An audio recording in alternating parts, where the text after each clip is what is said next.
जरूर Mitra. देखिए दूसरी लोग अभी चल रहे हैं।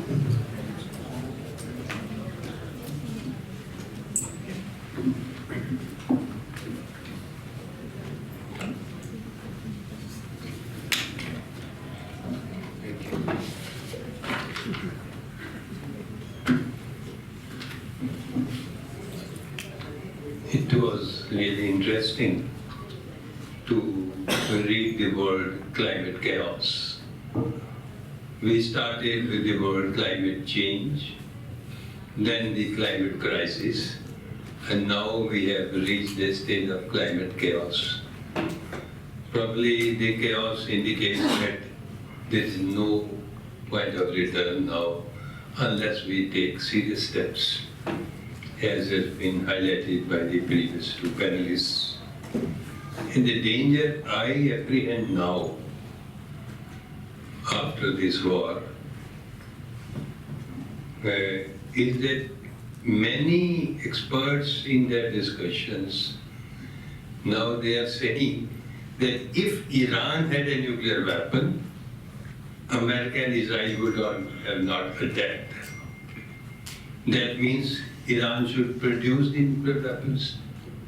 Others should produce the nuclear weapons. It's a very dangerous outcome that is being propagated by the nuclear lobby, in my opinion. It's very dangerous.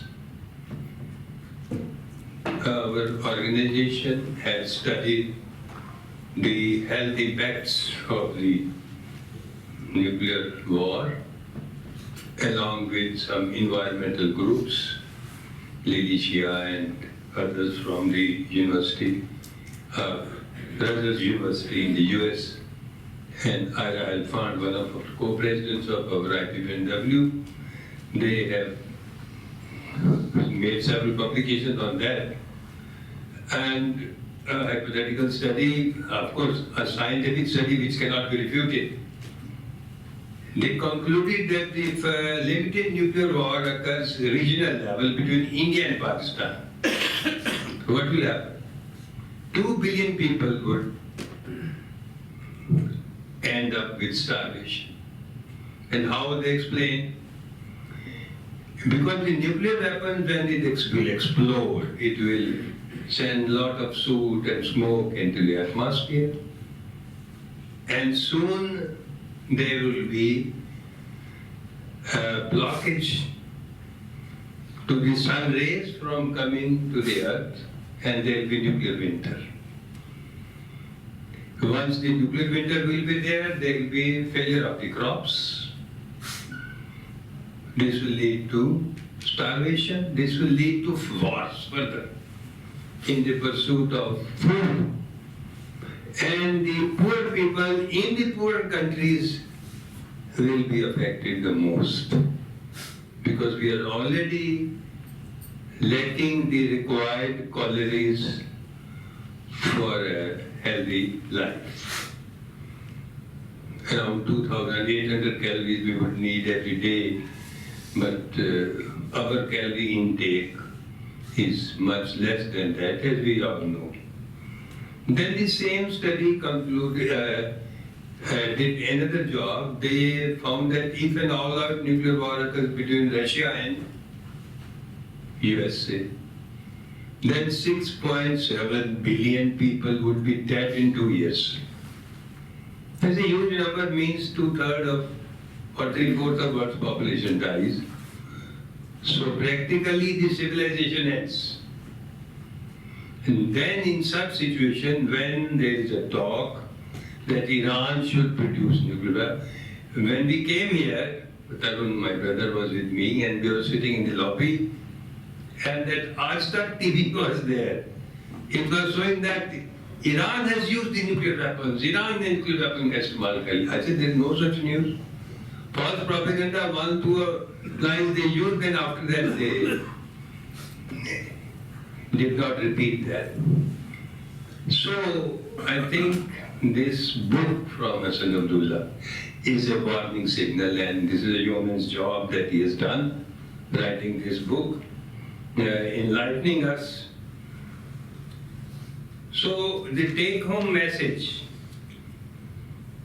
for me is that we as environmentalists should press upon that the damage to the environment, to the climate, that the military activities they cause, it must be highlighted in a large manner, in a big manner. As per the information today, the global military activity is a significant contributor to the climate change, and it is estimated to account for nearly 5 to 6% of the total greenhouse gas emissions. It may be more after this war, and I am afraid this is likely to increase because the insecurity among the nations is increasing. There is a possibility that in the multipolar world there will be regional security groups. There is a possibility. And then they will also increase their arms strength.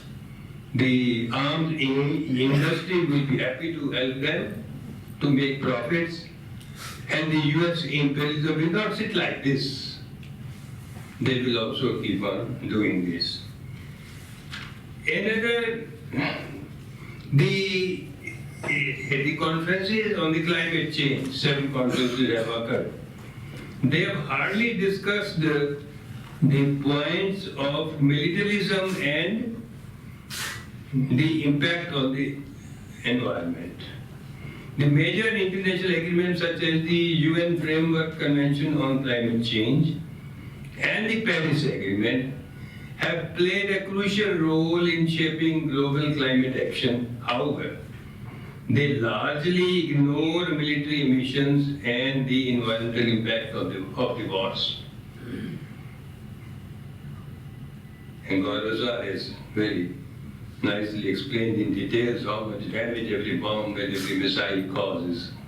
But this is not the issue or a point of discussion in the COPs which are held every year in the conference of parties. During the Cold War period, in the 2 major points, Nevada and the Semipalatinsk, Nevada in the US and Semipalatinsk in Kazakhstan, they were the places where maximum number of detonations of the nuclear weapons were held. And there, if someone has the this opportunity to go, then one can see how much damage. Even in this Pokhran area, initially you were not allowed to go. Of course, I don't know how much is the restriction now to go there. So the nuclear arms race may increase. So there has to be a public outcry. Very powerful public outcry should be there against the nuclear weapons, and the peace activists have now big challenge with them. We should ask for that there should be transparency and accountability in the defense-related environmental impacts. It's not so easy because they say it's a security concern, it's a national concern. Deshdrohi if you ask for that. But we have to demand that. Recognition of war and conflict as drivers of climate crisis and all climate chaos, better word to be used, the climate chaos, we must demand for. The peace activists must demand for the reduction in the military expenditure and reallocation of resources towards the climate action and public welfare. And strengthening of international efforts towards disarmament, particularly the nuclear disarmament. But this requires a political courage, a conviction among the people. And in the type of atmosphere that we are living in our country, where talking of 20,000 children being killed in Gaza by the Israeli armies, or the small children being killed in the school on the very first day, the primary children in Iran, you may be called as Deshdrohi again because you are talking of such issues. And our Prime Minister does not utter a word about the dead in Gaza. He rather states that we stand with Israel now and beyond. That means he justifies whatever Israel has done now also, because war had not happened at that time. So I think this is time we have to go to the people, raise the issue, and I feel it is the time that we should have global outlook and local responsibility. We must organize wherever we are, whatever we can do, because it is so important. Our life is in danger. All the flora and fauna is in danger. So we have to work hard. It's a big challenge. As a medical professional, we were holding a demonstration recently, only last week, and I will end with that. One person came to me on the scooter. He said, "What are you doing?" I said, "We are holding a demonstration against the attack on Iran." He said, "Israel is doing good." I support that. I said, "You support the 20,000 children being killed by the Israel?" Then he didn't say any word. Then I said, "As a doctor, I must heal them, and you with your ideas, you want to kill them. You do your job, I do my job." Thank you.